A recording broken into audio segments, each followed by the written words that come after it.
li ñu fi indi tey suñu société Dakarnave moo ñu convoqué parce que dañoo amoon contentieux ak moom concernant suñu prime de salissure bi ñu xam ne dañ ko demandé léegi bañ ko demandé suñu réunion ak moom au niveau de Dakarnave il nous a dit que duñu fay su prime bi mën nañ dem fu ñu neex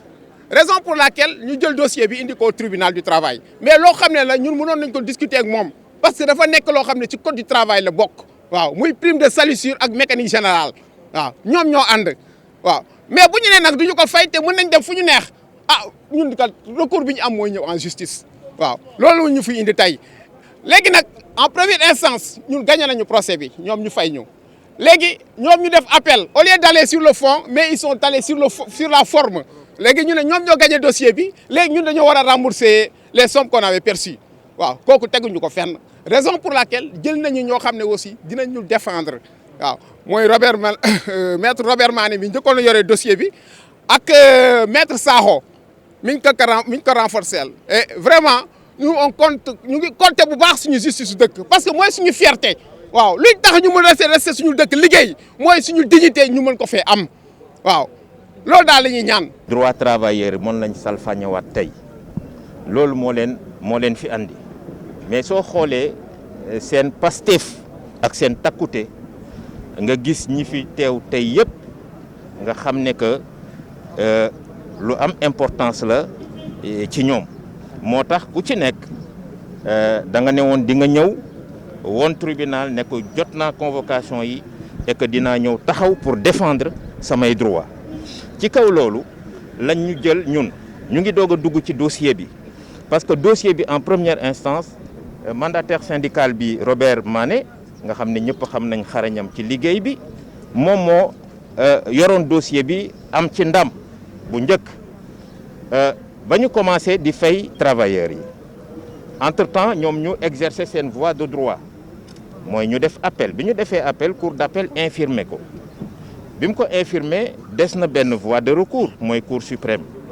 mais demaguñu foofu ñoom dañu yàkkamti ñëw pour que ñu delloo leen xaalis bi nga xam ne travailleurs yi percevoir woon nañ ko sur la base de l'ordonnance bi nga xam ne moom le premier juge bi rendre ci loolu la ñu ne jot nañ ci benn dossier bu xaw a takku dossier boobu nag dañ ko war a jàngat ñun ak ñi nga xam ne ñooñu yebal ak ñi nga xam ne ñoo nekkoon ci dossier bi muy mandataire syndicaux yi taxaw suñ ci waxtaanee ba pare ñu mën a organiser suñu défense ci façon bu mucc ayib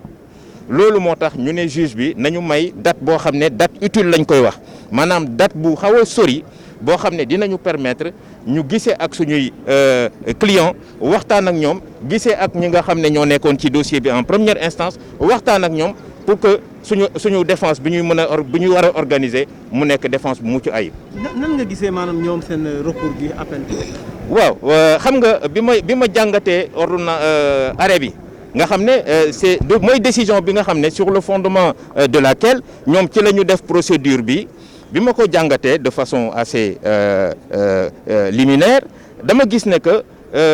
ci décision bi juge bi dafa tranché question de forme rek demul ci fond bi moom mooy droit yi est-ce que ñoom àq la ak yelleef la ci ñoom est-ce que am nañ droit yooyu ou pas loolu mooy question de fond bi mais xam nga question de forme bi tranché wul débat bi moo tax jàpp naa ne suñu ñëwaatee ci devant le juge des référés nga xam ne moom moo compétent dinañu évoquer question de fond yi xool est-ce que ñoom am nañu àq am nañu droit ci li ñuy laaj ou pas parce que dama jàpp ne ñoom ci secteur d'activité bi ñu nekk moom mooy mécanique générale prime de salissure dañ ko organiser ci code du travail c'est-à-dire waruloon jar ñu ñëw devant un tribunal pour di ko débattre xam nga lu tax parce que question d'évidence la ñëpp xam nañ ne que code du travail dafa am secteur d'activité yoo xam ne soo ci nekkee da nga am droit à certaines primes et c'est le cas. am nga yaakaar. bu baax am nañ ci yaakaar parce que jàpp nañ ne au-delà de la procédure judiciaire Pascal wax na ko li soxal ñi nga xam ne ñoo ŋànk réew mi mooy sénégalais yi toog seen dëkk liggéey pour loolu am nag il faut ñu organiser secteurs yi ñuy nekk ba seen ak seen yelleef kenn du ko salfaañe